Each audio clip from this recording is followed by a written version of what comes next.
Welcome. In front of me is a Xiaomi POCO X6, and today I'll go over unboxing along with a quick look at the device itself. Anyway, let's just get straight into it. So this is a brand new device released from Xiaomi, which by the looks of it, it's basically a new version of F5 that they used to have. At least in terms of specs and the price, I would say it rivals that of that device. I would consider it as a substitution for it. So, talking about the price, this device comes at about $280, give or take, or euros, so about 290 euros. It is in a mid-range category, or at least what I would consider as mid-range. And for that price, we do get a pretty decent device. Outside of just having the device, Xiaomi does have this nice tendency to actually give us things like case for the device, a phone with a screen protector pre-applied to it. As you can kind of see it, there's a little cutout around the camera, so there's a screen protector already applied. Nice. And in addition to that, Samsung, take notes, we get a 67-watt charger. Now, the reason I'm pointing finger at Samsung is because this garbage company, meaning Samsung, thinks that selling an $1,800 device without a charger is okay, and also that device being charging capable of like only 22 watts. It's an absolute effing joke. So, and yes, I bought into that joke. But to be completely honest, I am disappointed and I wouldn't recommend that kind of joke.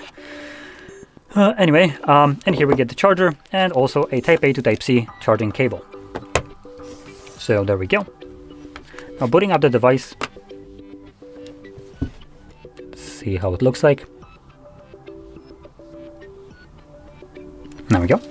So let's start off with the screen, which you will be able to see just in a moment.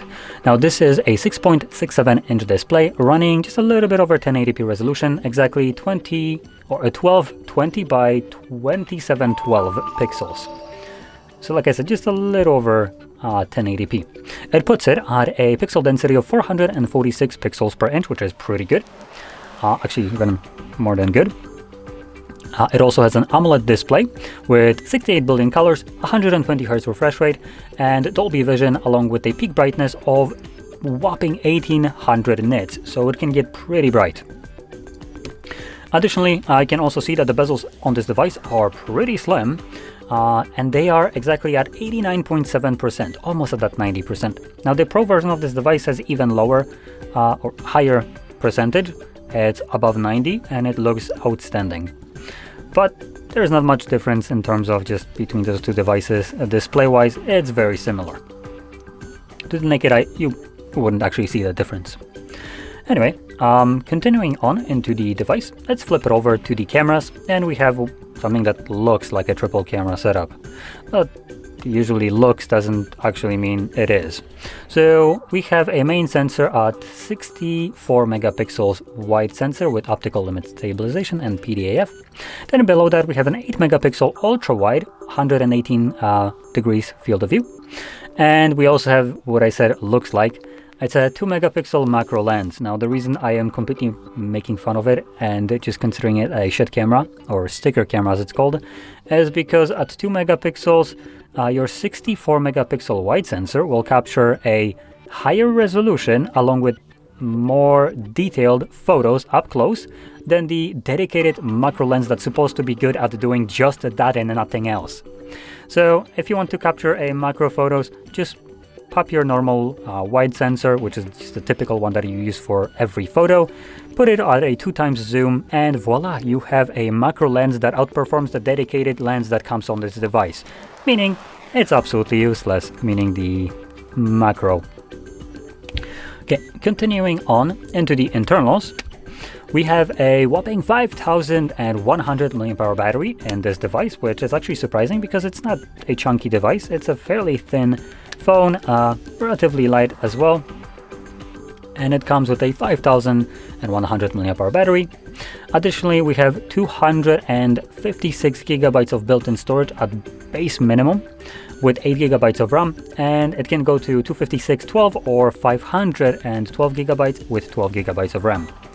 Now, I would say for people that are looking to save a buck, the base model with 8 GB of RAM and 256 is already a pretty good device. And taking a look at the tray, come on, there we go. We don't have expandable storage, unfortunately, so if you will need more than 256 gigs of storage, either you'll need to use something like this to transfer over the data to an SD card and plug it in through the USB-C, or just go for the higher end model, which is the 512 with 12 gigs of RAM. Unfortunately, there is no 512 gigs storage with 8 gigs of RAM, so you automatically get to upgrade both of those at the same time. Now, continuing on with the device, it is being powered by a Snapdragon 7S Gen 2 processor, meaning it's going to be a pretty fast device. Not a flagship grade, but still a fast device, don't get me wrong. And with this kind of processor, you should be able to play Genshin Impact without much of a problem. I am using Genshin Impact as an example because it is a demanding game. It does need some power in a device to actually run that kind of game, so it's a good kind of like a indication of how powerful the device is. Okay, so continuing on with this, there's a couple additional things that I didn't mention. So we do have fingerprint under the display. So we do have a fingerprint sensor, though it's not visible, it is under the display. We have obviously our volume buttons on the side, along with the power button. At the top, we have a headphone jack, which you might be surprised to see. And additionally, something that Xiaomi tends to do, we do have an infrared sensor right over here. And what that is used for is remote controls. You can basically go into the application that comes pre-installed with this device and assign your remote controls, like for instance for your air conditioning or TV, set boxes and all that stuff, and use your phone to control all of those with this IR blaster that comes with the device. Additionally, we have a speaker grill, microphone for loud calls, and then at the bottom our Type-C charging port, another microphone and another speaker grill, along with our tray, which you've already seen, that boasts a dual SIM support and nothing else.